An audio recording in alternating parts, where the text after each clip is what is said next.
Hello, Assalamu alaikum. Hi, this is Amnah here. Today's class is all about countable and uncountable nouns because we get a lot of questions about the confusion between countable nouns and uncountable nouns. So how is it? Is it plural? Is it singular? So that's the topics that we're going to be talking about today. So we're going to learn about an introduction to clause structure. So knowing the clause structure, you will be able to know how uncountable and countable nouns fit into sentences. What are noun phrases? We're going to go into what noun phrases are. We're going to look into countable nouns. We're going to go into depth about uncountable nouns. So let's begin, shall we? Right, I'm going to be talking about clause structure. So what is clause structure? Before we talk about countable and countable nouns, we have to know the concept of how sentences are created. So sentences, in one English sentence, there is a clause. So a clause, all clauses in English have at least two parts, a noun phrase and a verb phrase. So I'm going to show you an example here. Noun phrase here and verb phrase here. So noun phrase is the children laughed. All the people in the bus were watching.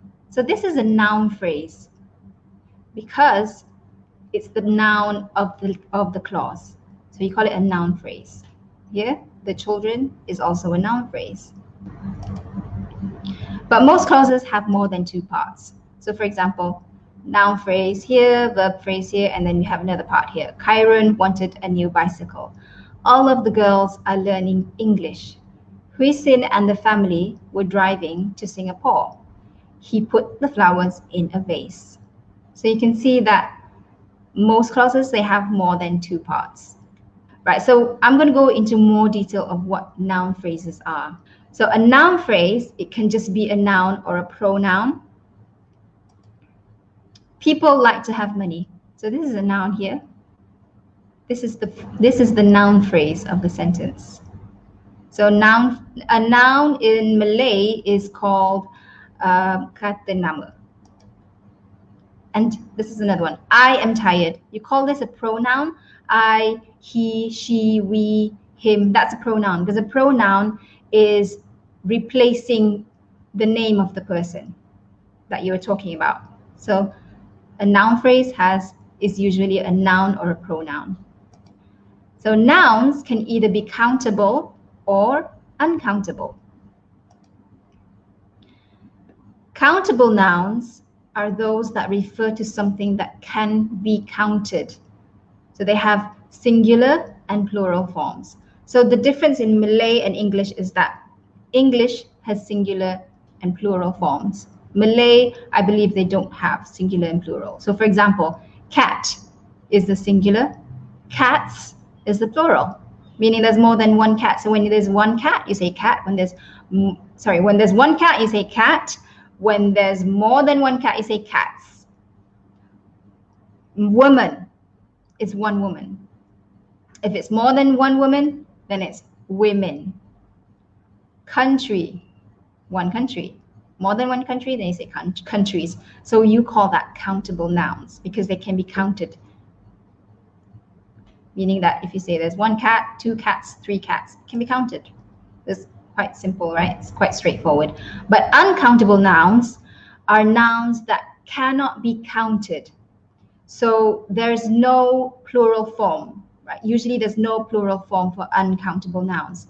For example, rain, flower, earth, wood, right? You can't count it. It's still a noun, but you can't count it. Like for rain, you can't say one rain, two rains, one flower, two flowers. It's just not right. So it's called uncountable nouns. So I hope that's clear for you all. Let's move on. So I'm going to go into a bit more detail of what countable nouns are. So again, countable nouns are those that refer to something that can be counted. Countable nouns have two forms, singular and plural. Singular countable nouns refer to one person or thing. So I'm just repeating what I said before this. A teacher, a book, a wish, an idea. So this is singular countable nouns.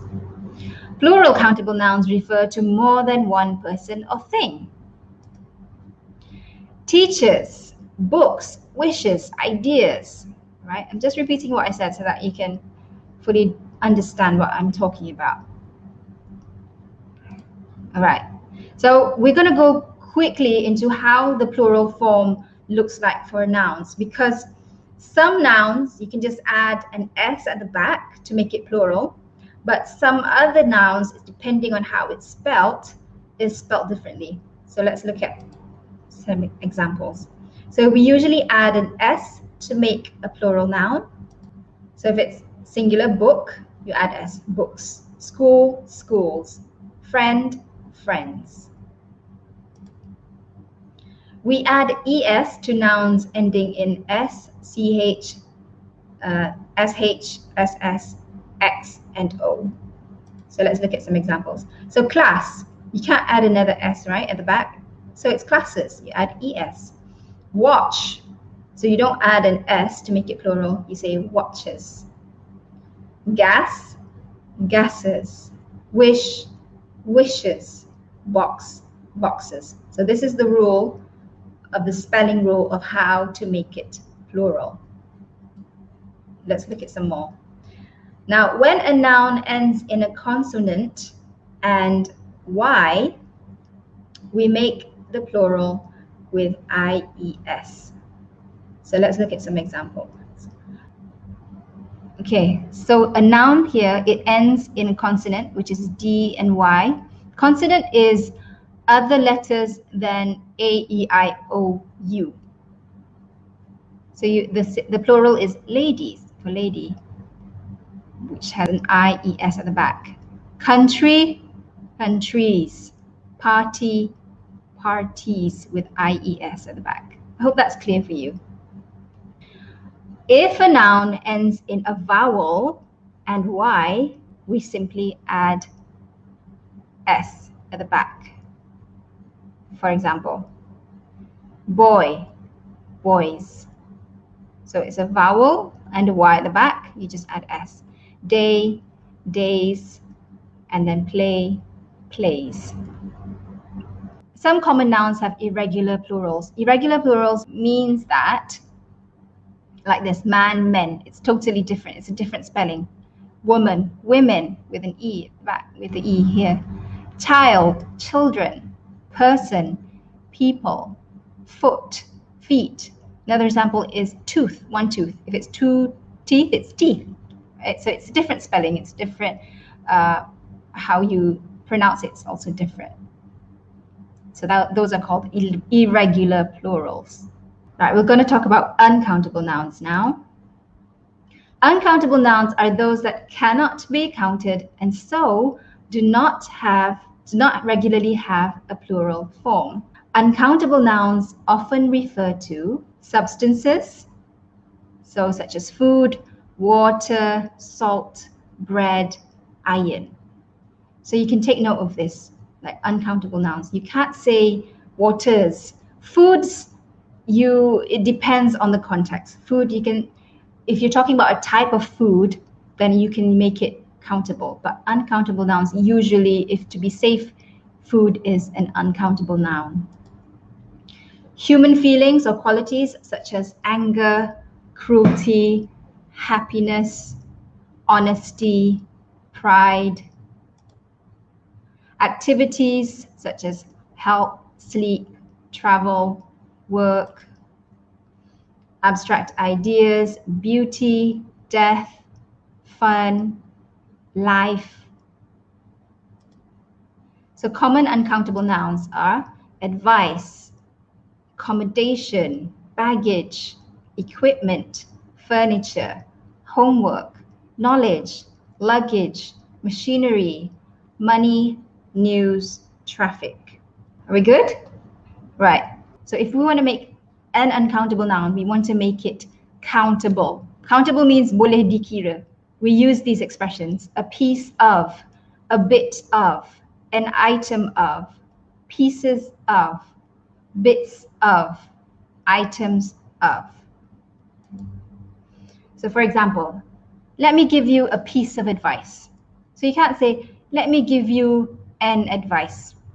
You can't do that because that would make it countable. So you have to say a piece of advice. That's a useful piece of equipment, right?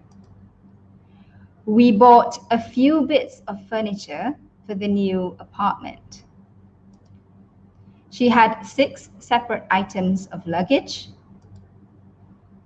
However, accommodation, money, and traffic, you can't make them countable using these expressions. We have to use other expressions. For example, I lived in 3 flats or apartments. So you can't say, I lived in bits of accommodation. Or you can't say, I lived in 3 bits of accommodation. It doesn't make sense. So you just change it into apartment or flats or houses, for example. So you could say, I lived in 3 different houses, for example. Sujata received 3 large sums of money. You can't say, Sujata received 3 pieces of money. It just doesn't make sense. And then we got stuck in 2 traffic jams. You can't say, we got stuck in 2 pieces of traffic. So I hope that's clear. But the more that you read, the more that you'll know whether the expression is correct or not. So it's okay if this is very new to you. I think the more that you learn this, the more you'll be familiar with it. So some common confusion with countable and uncountable nouns. Substances are as countable or uncountable nouns. For example, some substances are usually uncountable. So remember I talked about like salt, food, water. It's usually uncountable nouns. Would you like some cheese? So cheese is a substance. It's like a food, right? Coffee keeps me awake at night. So coffee is a type of substance as well. Also, bread makes me sleepy. Bread is a type of food, so you can say that's a substance. However, some uncountable nouns can be used as countable. So for example, I'd like a coffee, please. It's just the same as saying I'd like a cup of coffee. It's just something that has been accepted by the language to say I'd like a coffee, please, right? So that's correct. You can use it as countable in this structure because everybody knows when you say I'd like a coffee, it's the same as saying I'd like a cup of coffee. They sell a lot of coffees. So the meaning here is they sell a lot of different kinds of coffee. So it can be an accountable noun. It can be a countable noun as well when you're talking about types. They had over 20 cheeses. It's the same as saying they had over 20 types of cheese. So that's correct as well. But if this sounds very confusing to you, just use it as an uncountable noun, right? So you could just say they had over 20 types of cheese if you're not sure whether cheese can be made countable or not. I hope that's clear for you. Here's another common confusion. Some nouns have both countable and uncountable form, but their meanings are closely related. For example, Guan had hopes of promotion. That is countable. But when it's uncountable, this is how it sounds. We should always have hope. This is uncountable now. There is a danger of avalanches on the mountain. So a danger here becomes countable, but when it's uncountable, some people enjoy danger.